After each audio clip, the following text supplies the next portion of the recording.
Hello and welcome to BW London podcast. So today I'm going to be talking about investing in your talent and not your passion.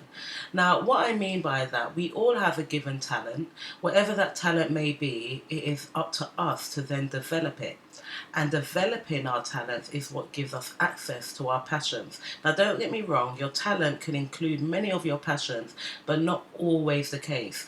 I remember when I'm an 80s baby, and most of the young boys when I was growing up in the 90s, early 2000s. I think it's the same now, but many of them wanted to be rappers, and obviously some people had a natural music talent, whereas some people were mistaking their passion for their talent. And you know your talent because your talent makes you money. Another reason that this came to me, it was when I was at school. And just for example, let's say maths and English. Let's say I'm fantastic at maths and I'm average at English, or even a little bit under average at English. So teachers will say, yay, well done, you're doing good at maths, but you need to put this into English and do more and do more. And I was like, this example isn't about me, but I'm giving an example and referring it to as if it was like myself. So let's say I'm like, but I'm so good at maths and I want to develop that more and get a whole lot better. Whereas with English, I'm going to just keep on chasing it. I'll get good, but the person who's already naturally talented at that, I'm always going to be chasing. I'm outside of my lane. My lane is maths. So therefore, developing on that is the way forward. And when you think about it, that's why I don't know what it's like in America as such, but I do know in a lot of places in Europe, not Britain where I am, children start to develop their skills from the age of 15, 16, and then you will have professionals by the time they're 18, 21. I know I have a friend who lives in Switzerland who started training to be a roofer at 16 through an apprenticeship. He's now in his very early 20s and he's a complete professional and has a skill. I know a boy in Britain who started to work as a mechanic at 15, 16. It wasn't an apprenticeship. It didn't come under anything official. However, again, by the time he's in his early 20s, an excellent mechanic. What's everybody I know in business, in regular life, we call upon this guy. He's actually known for being exceptional at being a mechanic. But my point is, my initial point was that developing your talents is almost an obligation.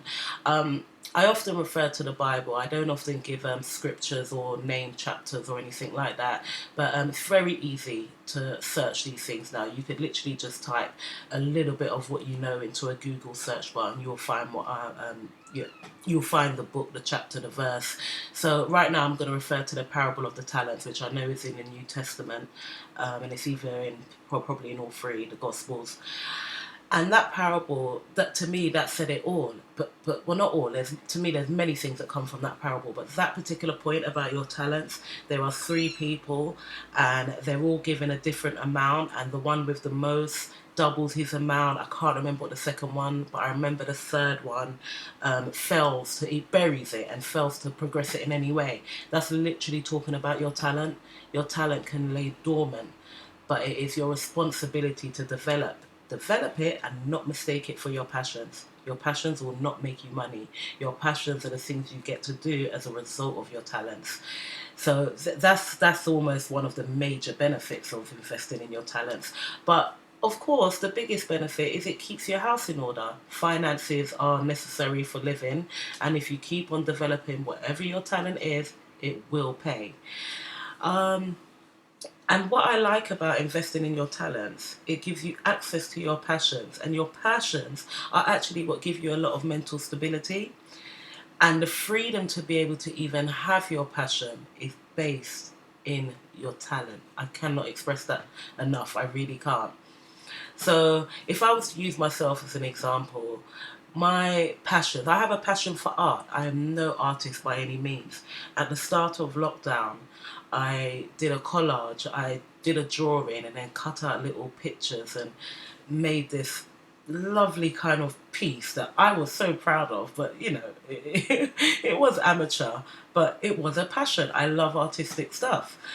Even doing this podcast, I don't believe that this is my talent per se. I mean, my actual work does require me to do a fair amount of talking, but the only reason I can mess around and play with a podcast is because my talent has given me access to do that. I have the freedom to enjoy some of my passions.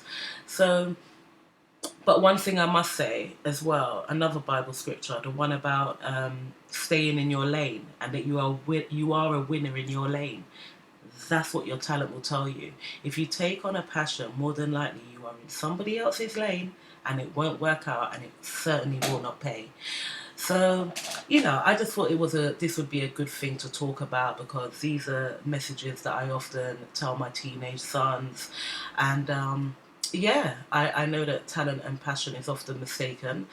So, a very good way to recognize your talents is when you are in the element of your talent and developing it and getting very well, you will find that whatever that talent is, you cannot do it where you come from. It's always outside of your community where you can do the biggest blessings. And that also reminds me of another scripture where Jesus says he could not perform miracles in his hometown. And that makes sense to me, because the type of work that I do, it has turned out that people I grew up with work for me, and they have a real struggle in respecting me because they know the child me in all the different phases. Whereas other people that work for me, that are when I was 12, they were 2 years old, but they're now young adults. They see me in a completely different light. There's a completely different respect there. I'm able to delegate things to them a lot easier, and I'm very forgiving to the people that I grew up with. It actually doesn't bother me at all, because I already understood this principle. But that is definitely a way to recognize your talents. You will find doing things where you come from or where people know you, is you're very unlikely to perform the miracle in your talent, and it will often have to be taken outside. And guess what? That's because it's also not for that small community. A truly developed talent often spreads and is needed in many places and many other communities. So yeah, that's just a little side note. Okay, well, thank you for listening, and looking forward to being on here again soon.